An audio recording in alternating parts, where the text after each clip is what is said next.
আসসালামু আলাইকুম। SSC board challenge প্রসঙ্গে কথা বলবো। ফেলকৃত শিক্ষার্থীদের আবার স্কুলে ক্লাস করতে হবে কিনা, তাদের টেস্ট পরীক্ষা আবার দিতে হবে কিনা, মূলত এই দুইটা টপিকের উপর আজকে কথা বলবো। তো মূল টপিকে চলে যাওয়ার আগে একটি রিকোয়েস্ট থাকবে, যারা এখনো নতুন অবশ্যই চ্যানেলটি সাবস্ক্রাইব করে পাশে থাকা বেল আইকনটি বাজিয়ে দাও। যারা ফেসবুক পেজ থেকে দেখতেছো অবশ্যই ফলো দিয়ে লাইক দিবা, কারণ একটি লাইক আমাকে নতুন আপডেট দিতে উৎসাহিত করে। তো শুরু করা যাক। দেখো, ফেলকৃত শিক্ষার্থীদের স্কুলে আবার ক্লাস করতে হবে কিনা। এখন তোমরা যারা ফেল করেছো তারা অবশ্যই স্কুল কর্তৃপক্ষের সাথে যোগাযোগ করবা। তারা একটা ডিসিশন দিবে। হয়তো বা 100% শিওর বলা যায় যে ফেল যারা করেছো, একটা দুইটা বা তিনটা সাবজেক্ট বা চারটা সাবজেক্ট যারা ফেল করেছো, তাদের আবার ক্লাস করতে হবে না। এটা স্কুল কর্তৃপক্ষ কিছুই বলবে না। তুমি যদি ক্লাস করো তাহলে করতে পারবা, আর যদি বলো যে না আমি ক্লাস করব না, তাহলে করার কোনো ইচ্ছাই নাই বা দরকারই নাই। তো স্কুলে ক্লাস করা না করা এটা সম্পূর্ণ তোমার উপর ডিপেন্ড করবে।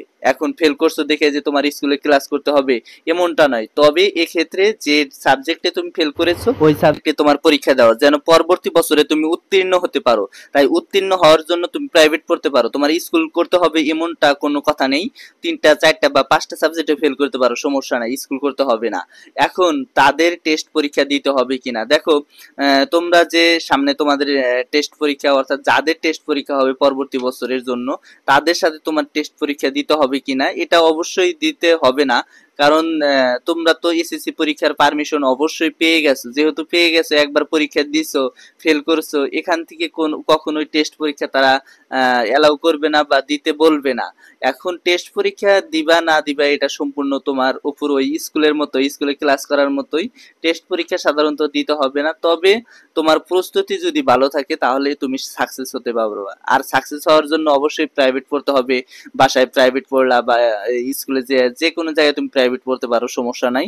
তবে তোমার একটাই লক্ষ্য থাকবে যে তুমি যে সাবজেক্টে ফেল করেছো বা যে সাবজেক্টগুলোতে ফেল করেছো, ওই সাবজেক্টগুলো যেন পরবর্তী বছর যেন সমস্যা না হয়, তুমি যেন ফেল না করো, সেজন্য তোমার যতটুকু প্রস্তুতি নেওয়া ততটুকুই নিবা। যে দেখিয়ে দিবা যে না আসলে আমি পাশ করতে পারি। এর পরবর্তীতে দেখো, যারা পাশ করেছে তারা যে সাকসেস এমনটা নয়, তুমিও সাকসেস হতে পারো, তার আগেও তুমি সাকসেস হতে পারো। এখন কার কপালে কি আছে এটা কিন্তু কেউ বলতে পারে না আল্লাহ ছাড়া। তাই অবশ্যই তোমরা চেষ্টা করবা যে তোমাদের যে পরবর্তী পরীক্ষাগুলো, অর্থাৎ যেটা ফেল করেছো ওইটা পরীক্ষা দেওয়ার জন্য স্কুল কর্তৃপক্ষের সাথে যোগাযোগ করবা যে ফর্ম ফিল আপ কবে হয়, ফর্ম ফিল আপের ডেট কবে দেয়। আমি আগেও একটা ভিডিওতে বলেছি ফর্ম ফিল আপ সম্পর্কে, অবশ্যই ফর্ম ফিল আপ করতে হবে। ফর্ম ফিল আপ না করলে কিন্তু তোমরা পরীক্ষা এলাও হবে না। তাই যখন ফর্ম ফিল আপের ডেট দেয় ওই টাইমে তোমাদের শিক্ষকের সাথে যোগাযোগ করতে হবে, বা আগে থেকে যোগাযোগ করে রেখে দিলা, তাহলে পরবর্তীতে আর সমস্যা হবে না। তো এই ছিল আজকের ভিডিওটা। সামনে কোন আপডেট চাও অবশ্যই কমেন্ট বক্সে জানাবা। ধন্যবাদ সবাইকে। আসসালামু আলাইকুম।